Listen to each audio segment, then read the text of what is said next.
วันนี้กลับมาเจอกับพี่ฝนอีกแล้วนะคะ แต่วันนี้พี่ฝนไม่ได้มาคนเดียวนะคะพี่ฝนมีบุคคลข้างๆที่เขาใช้สินค้าแล้วมันได้ผลและอยากจะมาบอกต่อ อยากจะมาเล่าประสบการณ์ให้ทุกๆคนฟังนะคะ สวัสดีค่ะชื่ออะไรคะครับสวัสดีครับการปฏิยาวรดลค่ะพี่ฝนจะสอบถามเขาว่าเมื่อ2 ปีที่แล้วเขามีน้ำหนักเท่าไหร่คะ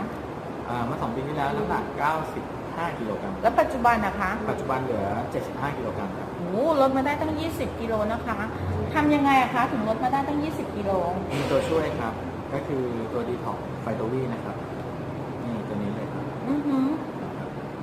แล้วคือทำยังไงน้ำหนักถึงลดมาได้20 กิโลคะตัวดีท็อกลำไส้นะครับก็คือมันช่วยในการที่ว่านำของเสียของค้างที่มันตกค้างไว้ในลำไส้เรานะครับออกมาจนหมดเลยครับทุกคนมีแน่นอนครับของเสียของค้างก็คือมันเป็นเหมือนผลพลอยได้ใช่ไหมคะเพราะว่าที่รู้มาก็คือตัวดีท็อกตัวนี้ไม่ได้ช่วยทำให้น้ำหนักลดอย่างเดียวมันช่วยตัวอื่นด้วยช่วยอะไรได้บ้างอะคะก็แน่นอนครับสาเหตุหลักนะครับพวกของเสียของค้างที่ตกค้างในลำไส้เนี่ยเป็นสาเหตุหลักเลยของโรคมะเร็งลำไส้ที่หลายๆคนเนี่ย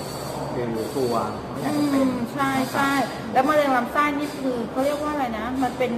การตายอันดับ1ของประเทศเลยใช่ไหมคะใช่ครับใช่แล้วพี่รู้สึกว่าไอ้ตัวดีท็อกตัวนี้มันช่วยล้างเขาเรียกอะไรสารพิษสารเคมีที่เรากินไปจากอาหารก็คือเหมือนพวกหมูเห็ดเป็ดไก่พืชผักผลไม้สมัยนี้คือมีสารเคมีทุกอย่างใช่ไหมคะมันเหมือนดูแลสุขภาพให้เราด้วยแต่ผลพลอยได้ที่มันได้มากที่สุดที่เรารู้สึกว่าเฮ้ยมันดีมากเลยก็คืออะไรน้ำหนักลดร่างกายกลับมาแข็งแรงครับแล้วก็ถ้าเราดีจากภายในเนี่ยมันส่งผลมาภายนอกเราด้วยทำให้ผิวพรรณเราหน้าตาเราสดใสขึ้นโอเคเลยถ้าเกิดว่าใครอยากจะเขาเรียกน้ำหนักลงและมีสุขภาพแข็งแรงอย่างคุณการนะคะยังไงก็สอบถามพี่ฝนมาได้เลยนะคะสำหรับวันนี้สวัสดีค่ะบ๊ายบาย